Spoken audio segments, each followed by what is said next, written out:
Cześć Gaju, to specjalnie dla Ciebie. Przed państwem Kira.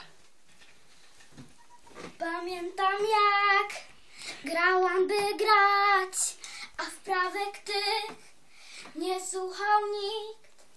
Zmieniło się, dziś znają mnie, teraz już wiem, spełnił się sen. Teraz już siebie znam, mam już na życie plan. Jestem tu, robię to co chcę, z sobą dzielę się, ja już nie wątpię.